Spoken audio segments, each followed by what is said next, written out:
کچھ آپٹکس بھی تو معنی رکھتے ہیں کہ آپ ایک طرف عوام کو یہ کہتے ہیں کہ جی ہم تو بڑے دکھ میں گھلے جا رہے ہیں، عوام کے نمائندہ ہیں، ہم تو عوام میں سے ہیں، تو پھر دوسری طرف آپ اتنے لاکھوں کے بیگز اور جوتے پہن کے جب جائیں گے تو لوگ آپ کو اپنے جیسا سمجھیں گے یا آپ کو سمجھیں گے کہ یہ تو کوئی اپنے آپ کو آسمان سے اتری ہوئی مخلوق سمجھتے ہیں، اور اس کے اوپر پھر اتنا تکبر اور اتنی بدتمیزی کہ آپ آ کے یہ کہہ رہے ہیں کہ جی ہم جوتی کے برابر نہیں سمجھتے، اور گھٹیا ریمارکس جو ہیں آپ دوسروں کے بارے میں تنقید کرنے کے بارے میں. جب آپ اس کرسی پہ بیٹھے تو یاد رکھیے آپ سے سوال بھی ہوگا اور آپ کی تنقید بھی ہوگی اور آپ کو برداشت کرنی پڑے گی. آپ ہوتے کون ہیں یہ کہنے والے کہ جی آپ پہ تنقید نہیں ہو سکتی؟ کہاں سے آپ لوگ اترے ہوئے ہیں جی؟ اترے تو آپ واقعی ہوئے ہیں، ہمارے اوپر مسلط ہی ہوئے ہیں، کیونکہ ووٹ تو آپ کو نہیں دیا، لے کے تو نہیں آپ کو لوگ آئے، لیکن اگر بیٹھ ہی گئے ہیں تو یہ بات ذہن میں رکھیے کہ اپنے دماغ جو ہے نا تھوڑے سے نیچے لے کے آئیے. آپ کو یہ پتہ ہونا چاہیے کہ اگر آپ ان کرسیوں پہ بیٹھے ہیں تو لوگ آپ سے سوال بھی کریں گے اور آپ پہ تنقید بھی ہوگی اور آپ سے جواب بھی لیا جائے گا کہ جناب یہ پیسے گل چھرے جو اڑائے جا رہے ہیں یہ کن چکروں میں اڑائے جا رہے ہیں اور کس طرح سے آ رہے ہیں. اور اگر آپ ذاتی خرچے سے کر رہے ہیں تو جاری کریں اس کی تمام تفصیلات، دکھائیں اس کے اکاؤنٹس کی پیمنٹس کے جی اس طرح سے ہو رہی ہیں. تو یہ لوگوں کے ساتھ اس طریقے سے بیہیو کرنا کہ جی کوئی آپ کو پوچھ نہیں سکتا، یہ کوئی یہاں پہ شہزادی محترمہ اتری ہوئی ہیں یا کوئی بادشاہت کا نظام ہے کہ جس سے کوئی سوال نہیں ہو سکتا کہ جی کون کیسے کیا کر رہا ہے. اور پھر سب سے جو گھٹیا ریمارکس آج عظمہ بخاری صاحبہ کے تھے وہ بات کر رہی ہیں کہ جی مریم کے کپڑوں پہ وہ لوگ بات کر رہے ہیں جن کی امیاں ایون لباس پہننا مناسب نہیں سمجھتی، کپڑے پہننا ہی مناسب نہیں سمجھتی. اب آپ اندازہ لگائیے کہ یہ کوئی بات ہے کرنے والی؟ کوئی آپ تھرڈ کلاس ٹرول ہیں، کوئی تھیٹر کی فنکارہ ہیں آپ جو اس قسم کی گھٹیا گفتگو آپ استعمال کر رہی ہیں دوسروں کے لیے؟ آپ ایک صوبائی منسٹر ہیں بھائی، آپ کے غصے میں آپ کی جو چوائس آف لینگویج ہے اس کے اندر اور کسی تھرڈ کلاس کام کرنے والی کی جو چوائس آف لینگویج ہے اس میں فرق ہونا چاہیے. یہ نہیں ہے کہ آپ لوگوں کو اس طرح کی لیول پر آ کر جو ہے وہ جواب دے رہے ہوں. ہم یہ نہیں کہتے کہ لوگ بڑے صحیح تنقید کر رہے ہوتے ہیں اور بعض اوقات گھٹیا ریمارکس مریم نواز صاحبہ کے بارے میں ہوں یا کسی کے بھی کپڑوں کے بارے میں ہوں تو وہ اس کو ساری کنڈیم کر رہے ہوتے کہ نہیں ہونا چاہیے، لیکن وہ ایک ٹرول لیول کے لوگ کر رہے ہوتے ہیں. آپ لوگ عہدوں پہ بیٹھے ہوئے لوگ ہیں، آپ کی ذہنی سطح ان سے بلند ہونی چاہیے کہ نہیں ہونی چاہیے کہ آپ نے ان کا مقابلہ کرنا ہے ادھر گندگی میں جا کر، اور آپ کے منہ سے یہ الفاظ نکل رہے ہیں کہ آپ لوگوں کی ماؤں کے اوپر اس قسم کی بات کر رہی ہیں. مائیں تو سب کی سانجھی ہوتی ہیں، ہم نے تو یہ سنا تھا. آپ لوگوں کو جب کوئی بات نہیں ہوتی، کوئی جج نے کوئی غلط فیصلہ دے دیا جی ان کی بیوی کا کرش ہے،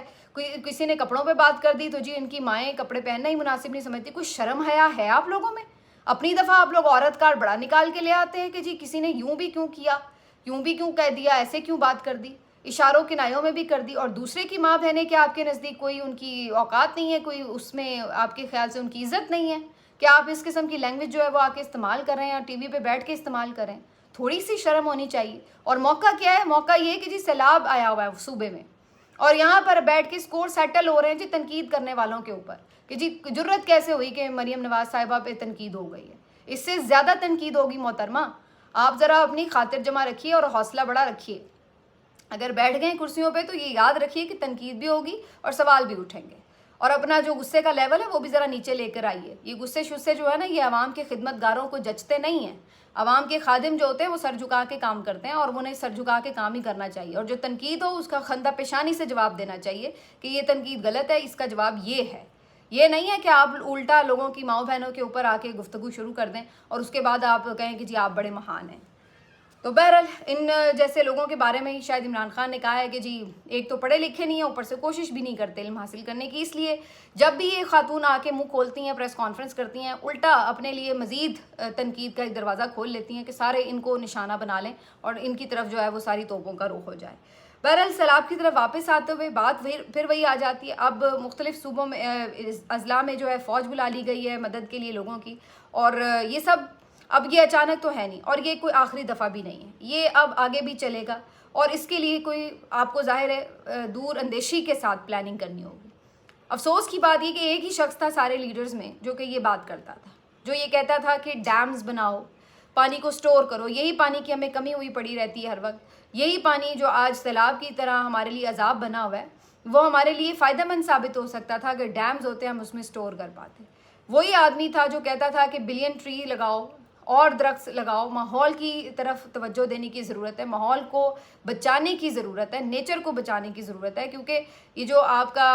موسمیاتی تبدیلی ہے یہ سب سے بڑا چیلنج ہونے والا ہے آئندہ سالوں میں. لیکن اس وقت لوگوں کو لگتا تھا یہ تو پتہ نہیں کون سی باتیں کر رہا ہے، لیکن وہ صحیح بات کر رہا تھا. اس کو پتا تھا کہ آگے موسمیاتی تبدیلی کتنا نقصان دہ ثابت ہو سکتی ہے. اسی نے ڈیمز بنانے کی بات کی، اسی نے درخت لگانے کی بات کی، اسی نے کہا کہ نئے شہر بنانے چاہیے، اسی نے کہا کہ عمودی رخ پہ شہر بنائیں تاکہ یہ جو پھیلاؤ ہے اس کو کم کیا جا سکے۔ اب یہ صورتحال ہو گئی ہے کہ بے تحاشا غیر قانونی اور سوسائٹیز اور غلط جگہوں پہ سوسائٹیز کے این او سیز دے کے آپ نے جب دریاؤں کی جگہ مل لی تو دریاؤں نے پھر اپنی جگہ واپس لینے کے لیے کچھ نہ کچھ تو کرنا تھا۔ اب آپ کو نظر آ رہا ہے اس کا جو سارا نتیجہ ہے۔ تو یہ اس وقت افسوس کی بات ہے کہ جس کو اس بات کی فکریں تھی اس کو اٹھا کے جیل میں ڈالا ہوا ہے، اور جنہوں نے غیر قانونی ہاؤسنگ سوسائٹیز کے این او سیز جاری کیے ہیں ان کو بٹھا کے اقتدار میں لا بٹھایا ہے۔ تو بس یہ ہماری اب کیا کہہ سکتے ہیں، چوائس ہے جی طاقتوروں کی، ان کو اس طرح کے جاہل لوگ پسند ہیں، تو پھر اب کیا ہو سکتا ہے۔ بہرحال جی آج یہ جو اپنے عمران خان صاحب کے سخت ٹویٹس آئے اور کچھ میسیجز آئے، اس کے بعد کچھ فیصلوں کے اوپر عمل درآمد شروع ہو چکا ہے۔ پاکستان تحریک انصاف نے آج قومی اسمبلی کی مختلف کمیٹیوں سے استعفے دے دیے ہیں، ان کے مختلف ممبرز نے استعفے دے دیے ہیں اور باقاعدہ انہوں نے استعفے جاری کر دیے ہیں۔ بڑی تیزی سے اس کے اوپر عمل درآمد ہوا ہے۔ اس کے ساتھ ساتھ انہوں نے رات گئے ایک اپنا جو پولیٹیکل کمیٹی کا اجلاس ہے وہ بھی منعقد کیا، اور اس میں دوبارہ سے جو ضمنی انتخاب والا معاملہ ہے اس کے اوپر بحث ہوئی، جس میں یہ طے کیا گیا کہ عمران خان کی ہدایات کی روشنی میں ضمنی انتخابات میں حصہ نہیں لیا جائے گا۔ جو حماد اظہر صاحب کی سیٹ ہے، یعنی میاں اظہر صاحب کی سیٹ ہے، ان کے حماد اظہر کے والد کا جو حلقہ ہے وہاں پہ ضمنی انتخاب میں حصہ لیں گے، کیونکہ وہ نااہلی کی وجہ سے نہیں بلکہ وفات کی وجہ سے خالی ہوئی تھی سیٹ، تو وہاں پر ضرور حصہ لیا جائے گا، لیکن باقی جو ضمنی انتخاب ہیں جہاں پہ نااہلیاں کر کے ضمنی انتخاب منعقد کرائے جا رہے ہیں وہاں پہ حصہ نہ لینے کا فیصلہ ہوا ہے۔ یہ ایک سسٹم کو ٹھیک ٹھاک جو ہے جھٹکا لگے گا۔ کچھ اس پہ اختلافی رائے تو ضرور ہے، میں یہ تو نہیں کہتی کہ نہیں ہے، کیونکہ بہت سے لوگوں کا خیال ہے کہ پی ٹی آئی کو اس پہ اختلاف نہیں کرنا چاہیے، حصہ لینا چاہیے، لیکن عمران خان صاحب یہ سمجھتے ہیں کہ اس سے اس سسٹم کو لیجٹمیسی دینے کی بات ہے، لیکن میں اس سے زیادہ دور کی دیکھتے ہوئے یہ سمجھتی ہوں کہ عمران خان کی نظر اس سسٹم پہ ہے ہی نہیں، وہ اس سسٹم کو بچانے میں یا اس کا حصہ بننے میں کسی طرح انٹرسٹڈ ہی نہیں ہے۔ تو اس لیے یہ ایونچولی آپ دیکھیے نا قائمہ کمیٹیوں سے وہ استعفے دلوا رہے ہیں، تو یہ آگے چلے گا معاملہ، یہ کوئی ایسے تھوڑی ہے کہ یہیں پہ وہ رک جائیں گے، یہ بالکل آگے تیزی سے اس طرف جاری ہے صورتحال، جہاں پر پھر یہ باقی جو اسمبلیاں ہیں ان کی اندر سے لوگوں کو اپنے واپس ریزائن کروائیں گے جو قائمہ کمیٹیز ہیں، اور آگے چل کر یہ بھی عین ممکن ہے کہ سارے ممبرز ہی استعفے دے دیں اور ایک بڑا کرائسس جو ہے وہ اس میں ڈیولپ ہو سکتا ہے۔ تو یہ جہاں پہ عمران خان کی سوچ میں ایسی کوئی پلاننگ ہو وہاں پر وہ یہ کیوں کہیں گے کہ یہ 2-4 ضمنی انتخابات کے لیے جو ہے آپ کھپائی کرتے پھریں، جبکہ اس کا کوئی فائدہ بھی نہیں ہے، سب کو پتہ ہے کہ فارم 47 تیار پڑا ہوا ہے، تو پھر اس کے بعد اس میں حصہ لینے کا تک کیا ہے۔ اور لاسٹلی جی علی امین گنڈا پور صاحب کو جو بھی عمران خان نے میسج دیا تھا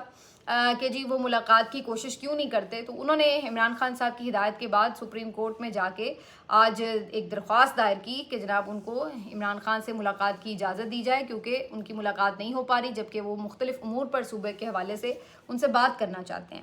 تو اس کے بعد جی خبر آئی کہ سپریم کورٹ نے اس پہ اعتراض دائر کر دیا اور جو درخواست ہے وہ فی الحال لوٹا دی ہے۔ اب آپ دیکھیے کہ کیا مزیدار لوگوں کو بیوقوفی بنایا جا رہا ہے کہ علی امین ویسے سوئے رہتے ہیں، ان کو یعنی نہیں پتا کہ ہاں بھائی میں نے خود سے کوئی کوشش کرنی ہے عمران خان سے ملنے کی۔ جب عمران خان نے کہا کہ ہاں بھائی کچھ تو کرو، آ کے کوشش کرو، کوئی عدالت جاؤ، تو پھر جی سوئے پڑے اٹھ کے جا رہے ہیں جی میں درخواست دائر کرنا چاہ رہا ہوں۔ آپ اتنے بیوقوف ہیں کہ آپ کو اپنے طور پہ کوئی اس طرح کی کوئی آپ کے ذہن میں پلاننگ نہیں آتی کہ جی اگر ہماری ملاقات نہیں ہو رہی تو ہمیں اس کے لیے ایفرٹ کیا کرنی ہے، اور پھر جب عمران خان کہتے ہیں پھر آپ اٹھتے ہیں جا کے درخواست دائر کرتے ہیں، اور آگے جو لینے والے درخواست بیٹھے ہوئے ہیں وہ بھی ویسے ہی ہیں، وہ بھی آگے اعتراض لگا کر ان کو بھیج دیتے ہیں کہ چلو بھائی نہ ملاقات ہوگی، نہ علی امین کو کوئی یہ کہے گا کہ جی اس نے تو کوشش نہیں کی۔ علی امین بھی سچے ہو جائیں گے کہ دیکھیں جی عمران خان کے حکم پر وہ تو چلے گئے تھے سپریم کورٹ، اور سپریم کورٹ نے آگے اجازت نہیں دی، اور آگے سپریم کورٹ بھی اسی طرح لٹکا لٹکو کے اگر اعتراض دائر بھی ہو گیا تو پھر کب لگے گی پٹیشن اور کب جو ہے وہ سماعت ہوگی۔ تو یہ سارا جو ہے کھیل اسی طرح سے جاری ہے۔ سب کو پتہ ہے کہ علی امین اگر ملنا چاہتے تو ہمیں وہ نظر آ رہی ہوتی ایفرٹس ان کی، عمران خان کو کہنے کی بھی ضرورت نہ پڑتی، ان کی ایفرٹس ہمیں ادروائز بھی نظر آ رہی ہوتی، لیکن اب جب اپنا کھلاڑی ہی دوسری ٹیم کے ساتھ مل کے کھیل رہا ہو تو پھر وہاں پہ آپ کیا کر سکتے ہیں۔ بہت سے لوگ اس پہ یہ سوال کرتے ہیں کہ بھئی پھر علی امین کو عمران خان نکال کیوں نہیں دیتے۔ تو دیکھیے ہر وقت ہر فیصلہ فوراً نہیں ہو رہا ہوتا، بہت سے فیصلوں کا آپ کو وقت کا انتظار کرنا پڑتا ہے۔ عمران خان کے ذہن میں بالکل کیا چل رہا ہے اس میں یقینی طور پر کہیں یہ آپشن ہوگا، لیکن یہ یاد رکھیے کہ ایک دم کسی بھی حوالے سے کوئی کرائسس کریٹ کرنا یہ بھی کیا ہوش مندی کا تقاضا ہوگا. تو عمران خان صاحب یہ ضرور چاہیں گے کہ جب تک علی امین گنڈا پور وزیر اعلیٰ ہیں اور جب تک وزیر اعلیٰ کی حیثیت سے وہ عمران خان صاحب کو جواب دہ ہیں تو انہی کے تھرو عمران خان کام کروائیں. لیکن اگر عمران خان کے سامنے علی امین گنڈا پور صاحب بالکل بے نقاب ہو کر آ گئے تو پھر اس وقت کی فیصلے اس وقت کے حساب سے ہوں گے. ابھی already P T I crisis میں ہے تو عمران خان صاحب نہیں چاہیں گے کہ ایسے ٹائم پر ایک نئے کرائسس میں جو ہے وہ پارٹی کو کے پی میں بھی ڈالا جائے, جبکہ کے پی میں ایک بہرحال جو کچھ بھی آپ کہیں ہر طرح کی تنقید ہوتی ہے لیکن بہرحال پھر بھی کچھ تو شیلٹر آپ کو مل جاتا ہے جا کے وہاں پر. تو یہ عین ممکن ہے کہ عمران خان صاحب بہت سے حالات سے باخبر ہوں کہ کیا ہو رہا ہے کیسے ہو رہا ہے, لیکن فیصلوں کا انتظار جو ہے وہ ضرور کرتے ہیں کیونکہ وہ سمجھتے ہیں کہ ٹائم جب آئے گا اسی وقت فیصلے ہوں گے. ملتے ہیں آپ سے اگلے ویلاگ میں, اپنا خیال رکھیے, اللہ حافظ.